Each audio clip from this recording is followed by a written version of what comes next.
Today's quote is entitled Mislead Civilization. It might be a little heavy for some people, maybe not for everyone, but I think it needs to be said. So I'm going to say it, and whatever the consequences are, I will have to accept them. Just because you can afford something doesn't mean you have a right to own it. The hoarding of wealth beyond what you require to live comfortably is condemned in the Vedas, and the donating of wealth is always glorified. The current social structure, however, conditions us in such a way that people will work hard at jobs they hate simply to accumulate wealth they don't really need.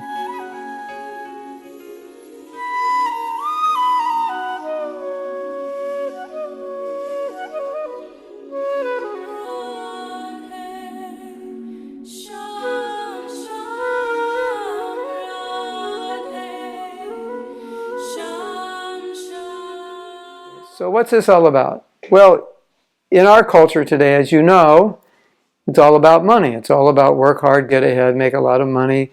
There's a million people on Facebook telling you how to make money, selling products on Amazon, or teaching online courses, or whatever it is. And they advertise how they're making 6 figures every month, and life is good, and you see them in big cars, and they make videos from their big houses or on the beach because they're on vacation and they want to make you feel bad. And it's just like, it's just going in there. Like something's wrong with you. You don't have a lot of money and you're slaving away. And so you should be working hard and smart and becoming wealthy. Well, that is not the Vedic paradigm. Number one, the Vedic paradigm is your wealth is destined by your karma, whether you work super hard or not super hard. Of course, you have to work, but you're not going to get more than you're supposed to, at least not much more or not much less, no matter what you do. And secondly, there's a very, very important principle. And Prabhupada said in Vedic times, people didn't live in palaces. Aside from kings, it was the temples that were the palaces. People lived simply. And the concept is, if karmically or by your intelligence, however you want to look at it, you're able to accumulate wealth, you accumulate the wealth you need, and the rest of that wealth you use in the service of Krishna, and also in Vedic culture, in the service of people, planting trees and so forth, building bathing ghats, schools, and taking care of cows and the elderly. It was all part of what you do when you gather or gain or accumulate wealth, because it's actually sinful to accumulate more wealth than you need. So in our society, it's all about get more and more because you can have more and more.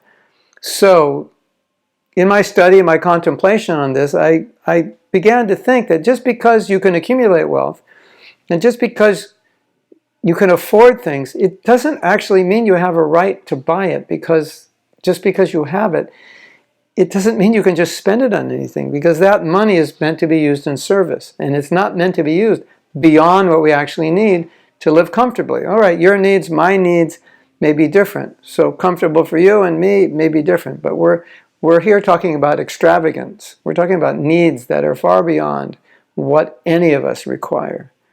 That's not the Vedic way. And so we're being very much polluted by this social system. Everybody's about move up, make more, be more successful. Oh, great, you're making more money, fantastic. It's not that I'm against making money or being successful.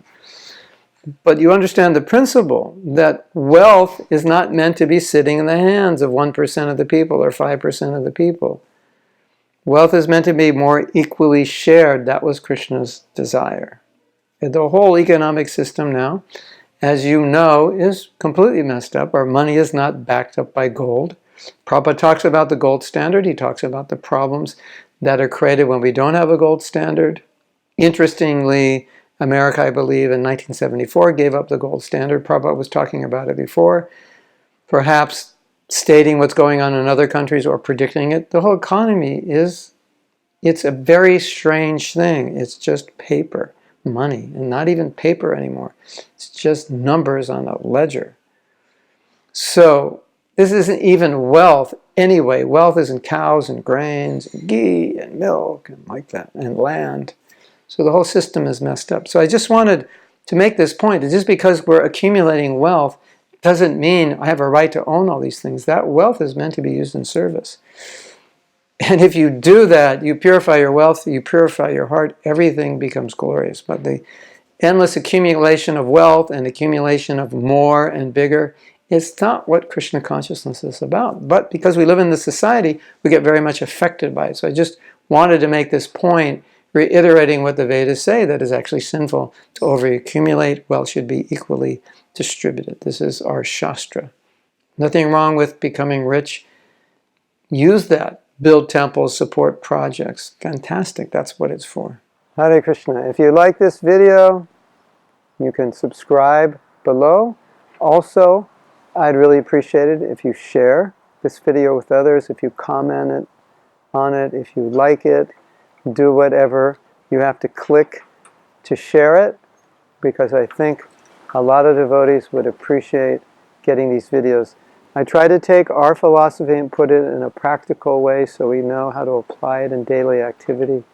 And this is one of the services I do.